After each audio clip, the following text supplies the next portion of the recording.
Hello, friends of Grace Church. Happy Wednesday. I just recorded my whole video devotion, and then for whatever reason, my phone decided that it was just going to cut it off and not save it. So here we are, round two.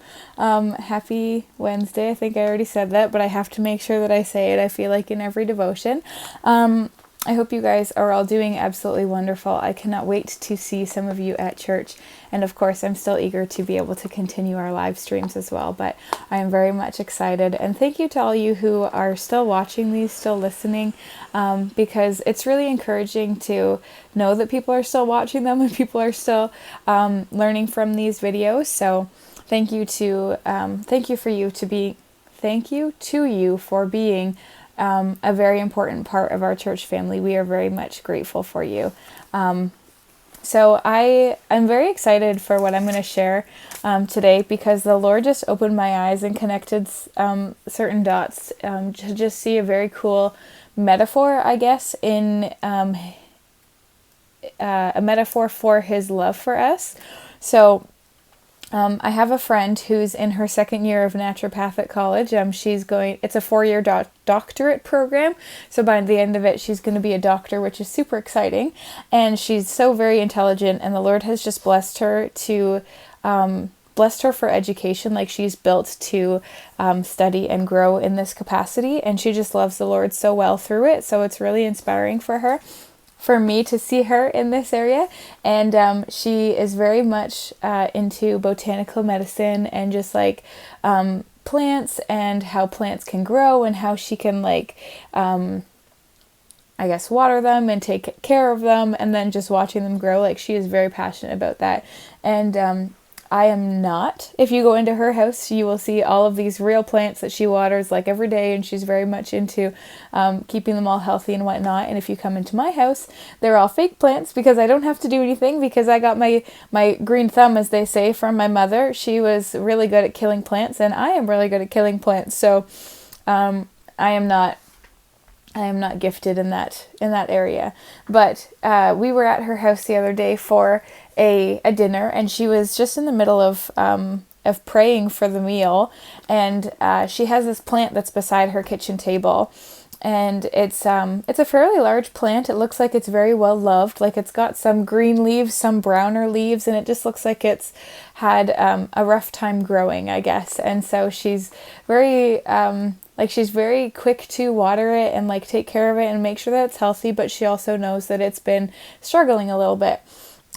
So she's praying for the meal, and she obviously didn't have her eyes closed during prayer, but she looks over at this plant and she sees that it has grown a little leaf. And mid-prayer, she's literally like, "Lord, we thank you for this food," or whatever. And she goes, "Oh my goodness, it grew a leaf. This has a new leaf." She was so ecstatic about this new leaf of this plant that has been struggling for quite some time. And my first response was obviously to sarcastically judge her, because that's what friends are for. I'm like, "Oh my goodness, you are crazy. I can't believe you have so much love and excitement over this new leaf that this plant has grown." And she was just telling us about how she waters it all the time and how she's been so intentional with making sure that it's healthy. And this was the fruit of her labor, I guess, in that sense. And so I was just laughing, and I was like, "Yeah, it was a good time, whatever." I don't even think we finished the prayer. And then anyway, so I didn't think much of that until the next day. I was at a small group, and we're going through a Bible study that's called Rooted, and it's talking about how we need to be rooted in the Lord, and it's going through John 15 and other passages of just being connected to Him. And it was really funny, because the Lord almost took my humor from the night before of how I thought it was so funny that she was so excited about this plant, and reminded me that the Lord loves us in the same way that my friend loves that plant. Anytime we grow, anytime we are walking forward with Him, He gets ecstatic to the point where He's just so excited for just our lives and our growth with Him. And so it was just really cool, because the Lord taught me and revealed more of His love for me through the way that my friend reacted to her plant. So it was a really sweet moment, and I was like, oh, this was really cool. And like I could see how much love that my friend had for that plant, and it was just so reflected in how much love the Lord has for us. So I'm going to just read John 15 in the Message version, because I think sometimes we get used to reading it in actual versions and not paraphrases, the Message paraphrase. And I'm going to just read it, and it's just very poetic and very lovely, and I think that it's really good. So this is going to be the little but just a passage for us to just settle in. So it says, I am the real vine, and my Father is the farmer. He cuts off every branch of me that doesn't bear grapes, and every branch that is grape-bearing he prunes back so it will bear even more. You are already pruned back by the message that I have spoken to you. Live in me, make your home in me, just as I do in you. In the same way that a branch can't bear grapes by itself, but only by being joined to the vine, you can't bear fruit unless you are joined with me. I am the vine, and you are the branches. When you are joined with me, and I with you, the relation, intimate and organic, the harvest is sure to be abundant. Separated, you can't produce a thing.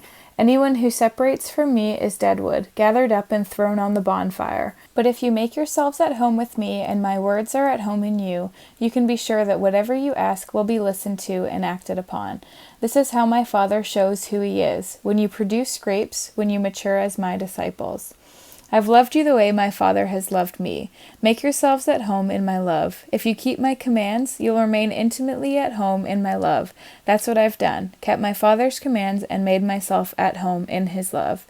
I've told you these things for a purpose, that my joy might be your joy, and your joy wholly mature.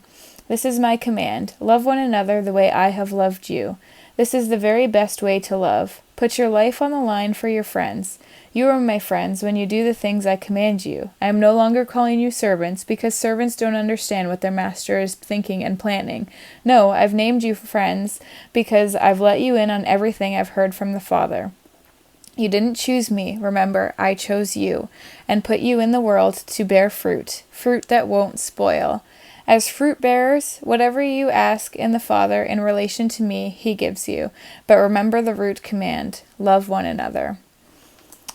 So I just find that this paraphrase of John 15 is just really beautiful, just how it talks about how we are loved by the Father, and if we abide in him, that he will just allow us to bear fruit, and fruit that doesn't spoil, which is just really sweet. So I hope that you will have just a wonderful day today, and just be able to recognize the love that the Lord has for you, and he just so delights in us when we grow and we are eager to grow, and he sees the hard work it takes to invest in a person, but he gets joy when that person does actually grow. So I just want to thank you all for listening again. I hope you guys have a wonderful day, and I hope you just recognize today how loved you are by the Father. Bye, guys.